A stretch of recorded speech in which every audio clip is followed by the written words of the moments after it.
여러분 안녕하세요. 8월 22일 금요일 아침입니다. 하나님께서 오늘도 참 좋은 날 선물로 주셨네요.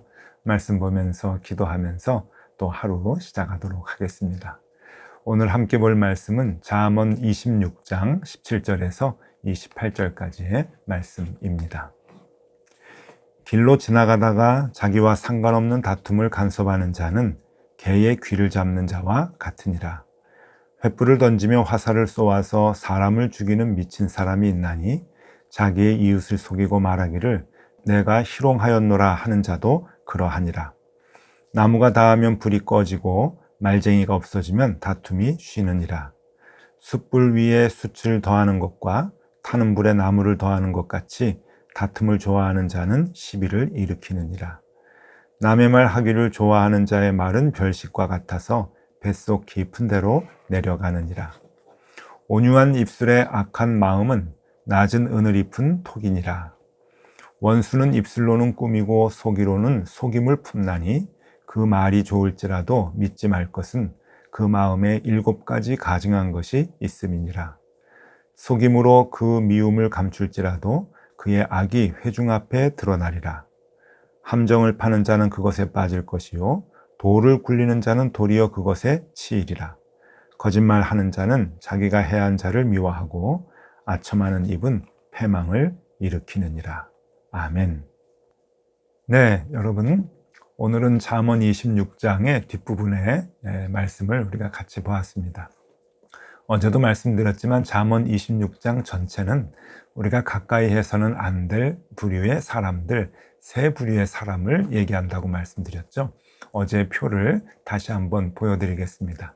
우리가 가까이 해서는 안 될 부류의 사람들, 첫 번째는 미련한 자, 두 번째는 게으른 자, 세 번째는 속이는 자라고 말씀을 드렸습니다. 그래서 어제의 말씀에 이 두 가지, 그러니까 미련한 자와 게으른 자에 대해서 우리가 조금 깊이 생각을 해봤죠. 오늘은 마지막 세 번째, 속이는 자에 대한 말씀을 우리가 같이 좀 나눠보고자 합니다. 속이는 자는 가까이 해서는 안 된다라고 하는데요. 속이는 게 무엇이며 속이면 어떤 결과가 나오는가 하는 것을 얘기하지는 않겠습니다. 왜냐하면 우리가 그것은 다 잘 알고 있기 때문에 그렇죠.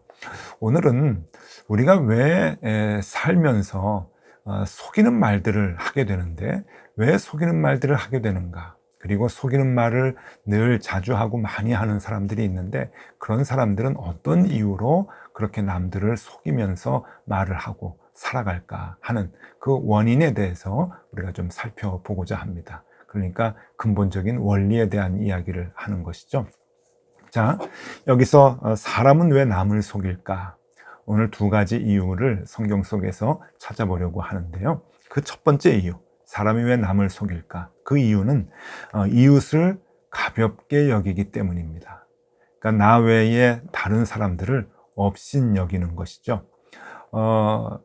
여러분, 오늘 이 말씀에 보면은 18절, 19절입니다. 아주 중요한 의미를 우리에게 주는데요. 횃불을 던지며 화살을 쏘아서 사람을 죽이는 미친 사람이 있나니 자기의 이웃을 속이고 말하기를 내가 희롱하였노라 하는 자도 그러하니라. 조금 그 문맥이 조금 어려울 수도 있는데요. 조금 쉽게 번역을 한 공동 번역으로 읽어드리면은 이것을 아주 쉽게 이해할 수 있도록 이렇게 번역을 했습니다. 18절, 19절을 공동 번역으로 읽어드립니다. 이웃을 속이고도 장난삼아 그랬다고 하는 자는 불화살과 독화살을 쏘아대는 미친놈과 같다. 예, 의미가 확 들어오죠. 한 번 더 읽어드립니다. 이웃을 속이고도 장난삼아 그랬다고 하는 자는 불화살과 독화살을 쏘아대는 미친놈과 같다. 예, 불화살과 독화살을 쏘면은 맞는 사람은 죽겠죠. 죽지 않으면 큰 부상을 입을 겁니다. 그래 놓고서는 그냥 장난삼아 그랬다라고 아주 쉽게 가볍게 얘기하는 사람들, 미친 사람들이죠. 그런 사람들이 이 이웃을 속이는 사람들이다라고 얘기하고 있습니다. 이웃을 속이는 것이 얼마나 큰 죄인가라고 하는 것을 말해주고 있는 것이죠. 그러니까 이웃을 얼마나 가볍게 여기면, 얼마나 업신여기면은 그런 생각을 할 수 있겠습니까? 그래서 이 가장 중요한 것은 이 남을 속이는 자는 기본적으로 세상의 중심에 내가 있다라고 생각을 하는 사람들이고, 따라서 나 외에 다른 사람들은 세상의 중심인 나를 돕는 보조 역할을 하는 그러한 그 존재로 생각하고 있기 때문에 그렇습니다. 내가 제일 중요하다, 소중하다, 세상의 중심이 나다, 너희들은 나를 위해서 돕는 자들이다, 이런 생각을 하고 있기 때문에 그들은 남들을 업신여기게 되고 쉽게 남들을 속일 수 있게 된다고 하는 겁니다. 여러분, 세상의 중심이 나다라고 생각하는 것이 얼마나 큰 죄입니까? 세상의 중심에 누가 계십니까? 하나님이 계십니다. 그 하나님이 나를 창조하시고 모든 사람들을 창조하셨죠.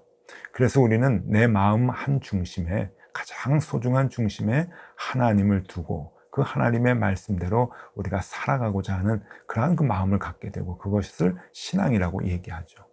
근데 신앙이 있다고 하면서도 남들을 쉽게 속이고 남들에게 쉽게 다른 말을 하고 하는 것은, 여러분, 그 마음 속에 남들을 가볍게 여기고 업신여기는 악한 마음이 있기 때문에 그런 것이죠.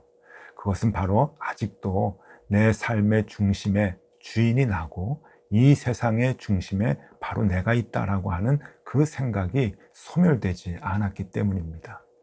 그래서 하나님이 나도 창조하시고 이 세상의 모든 사람들을 똑같이 창조하셨다라고 하는 그 창조의 하나님, 그 하나님께서 주인 되신다고 하는 그 신앙의 고백을 할 수가 없는 것이죠. 하나님이 창조주 되시고 나를 창조하셨고 내 주변에 있는 사람들을 함께 똑같이 창조해 주셨다라고 하는 그 믿음의 고백이 있다고 한다면, 우리는 세상의 중심이 하나님이시고, 그렇기 때문에 우리는 이웃을 소중하게 여기고 이웃을 존귀하게 여기는 그런 마음을 갖고 살아갈 수가 있는 것이죠. 그러니까 기본적으로 남들을 속일 수 있는 것은 남들을 그만큼 업신여기는 것이고, 그만큼 하나님의 창조주 되심을 인정하지 않는 것이고, 하나님의 살아계심을 믿지 않는다라고 하는 것입니다. 굉장히 무서운 죄이지요.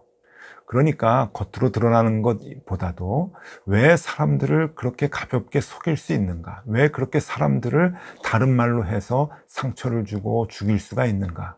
그것은 기본적으로 살아계신 하나님에 대해서 우리가 인정하지 않기 때문이다 라고 하는 겁니다. 우리의 신앙과 깊이 연결되어 있는 것이죠. 사람의 성품과 연결되어 있는 것이 아니라 하나님의 살아계심, 그것을 믿는 것과 그 믿음과 연결되어 있다라고 하는 것입니다.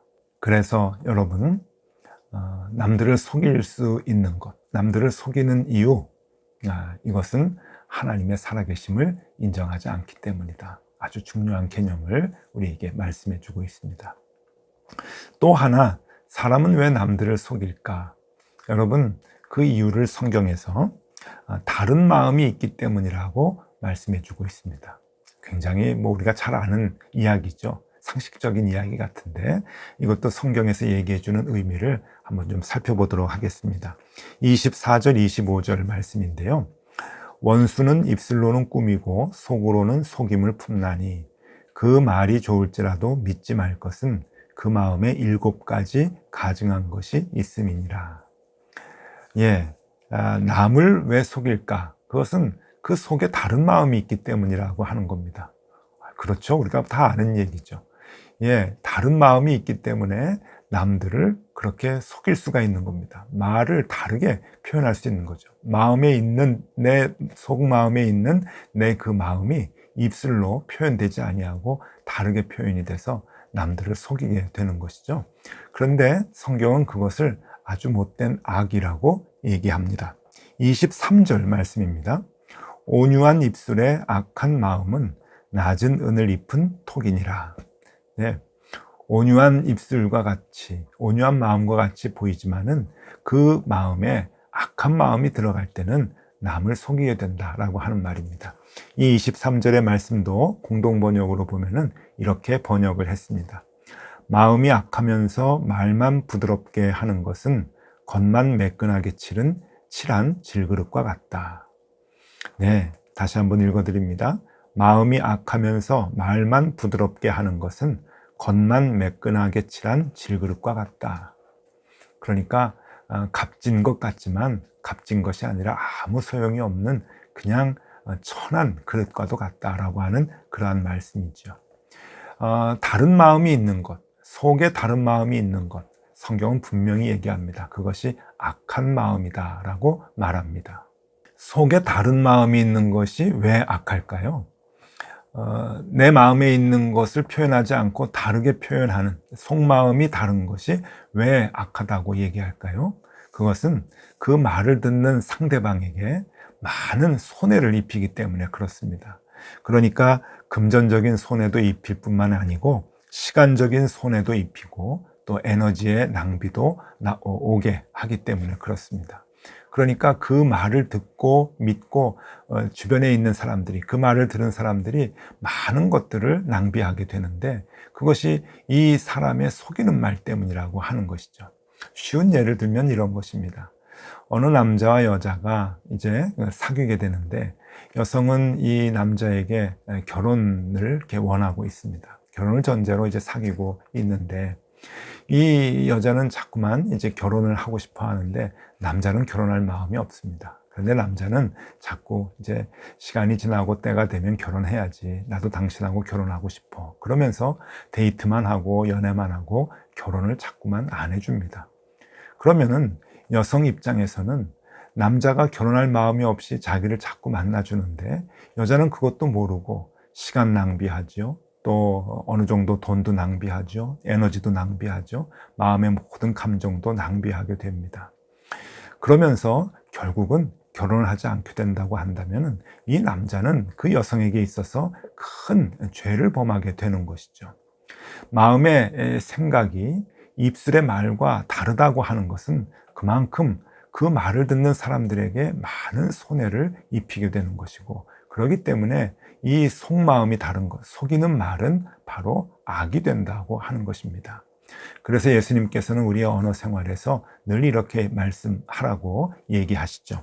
마태복음 5장 37절에 보면은 오직 너희 말은 옳다 옳다 아니라 아니라 하라. 이에서 지나는 것은 악으로부터 나느니라. 옳다 옳다 아니라 아니라 하라. 이것이 아니면 다 악에서 오는 것이다. 여러분 이게 무슨 말입니까? 우리가 언어 생활을 할 때 yes, no, 옳다 아니다 그렇게만 대답을 해야 할까요? 예 아니오로 대답하시오 뭐 그런 얘기들 많이 하는데 그러면 언제나 우리는 묻는 말에 예 아니오라고 대답해야 되나요? 여기서는 그런 의미로 예수님께서 가르쳐 주시는 것이 아니라 내 속마음과 내 입술의 말이 같아야 된다라고 하는 의미입니다. 내 속에 있는 말이 예라고 하면은 겉에 있는 입술도 예라고 표현을 해줘야 되는 거고 속마음이 아니면은 겉에 있는 이 입술도 아니라라고 표현을 해줘야 되는 것이지 겉과 속이 다를 때 이것이 악이 된다라고 하는 것입니다. 그것이 악이다. 왜냐하면 조금 전에도 말씀드렸죠. 왜 다른 사람들을 나 외에 다른 사람들 그 말을 듣는 사람들을 손해를 끼치게 되기 때문에 그런 것입니다. 네, 그렇기 때문에 우리가 이 남에게 손해를 끼치는 이 악한 마음 갖지 않기 위해서는 어떤 마음이 필요한가? 우리를 보고 계시는 하나님, 내 마음속 깊숙한 곳까지 감찰하고 계시는 그 하나님을 우리가 알 때, 하나님은 내 마음속 깊은 것까지 다 보고 계신다라고 하는 그 믿음이 있을 때 우리는 남을 속이지 않게 되는 것이죠. 여러분, 이 두 마음을 가지고 마음속에 있는 다른 마음을 가지고 우리가 자꾸만 남을 속이게 되는데 하나님이 그 마음을 보고 계신다라고 생각할 때 여러분 우리는 그것을 멈출 수가 있는 겁니다. 살아계신 하나님이 우리 주변에서 우리 곁에서 항상 나를 감찰하고 계시는데 내 속마음까지 들여다보고 계신다. 그럼 우리가 어떻게 이 속마음과 겉마음이 다른 그런 표현을 하면서 살아갈 수가 있겠습니까? 그런 악을 행하면서 어떻게 주변의 사람들을 손해를 볼 수 있도록 그렇게 하겠습니까? 그러니까 하나님께서 언제나 나를 지켜보고 계신다라고 하는 것을 깨달을 때 우리는 남을 속이는 일을 멈출 수가 있는 것이죠. 잠언 15장 3절의 말씀입니다. 여호와의 눈은 어디서든지 악인과 선인을 감찰하시느니라. 하나님은 어디에 계셔도 어디에든 계셔서 우리를 감찰하고 계신다 하는 말씀이죠. 잠언 21장 2절 말씀입니다. 사람의 행위가 자기 보기에는 모두 정직하여도 여호와는 마음을 감찰하시느니라.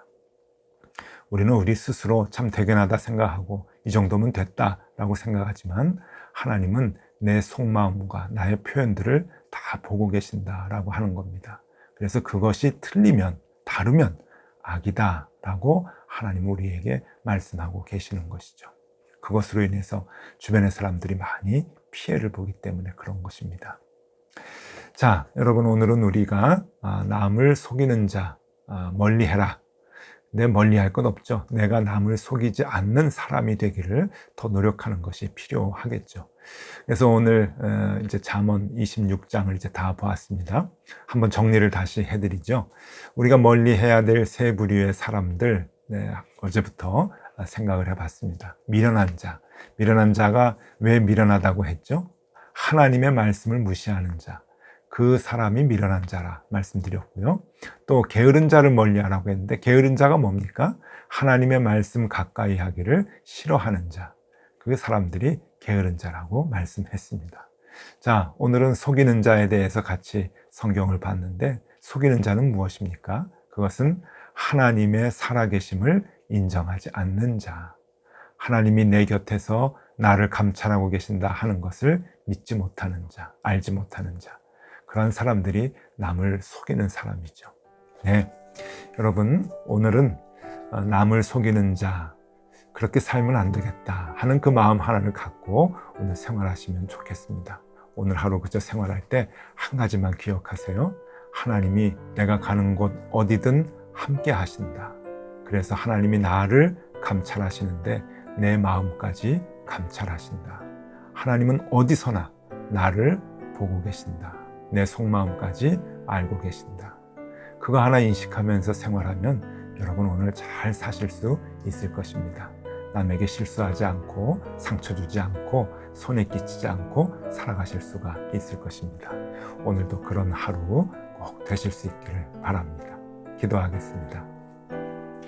하나님, 언제나 내 곁에서 나를 감찰하고 계심을 우리가 알게 하여 주시고 그 하나님 의지하고 매일매일 하나님의 뜻 안에서 살아갈 수 있도록 우리와 함께 하여 주시옵소서. 오늘도 그렇게 정직하게 신실하게 살아가는 하루가 되게 하여 주옵소서. 예수 그리스도 이름으로 기도드리옵나이다. 아멘. 네, 함께 기도하시겠습니다.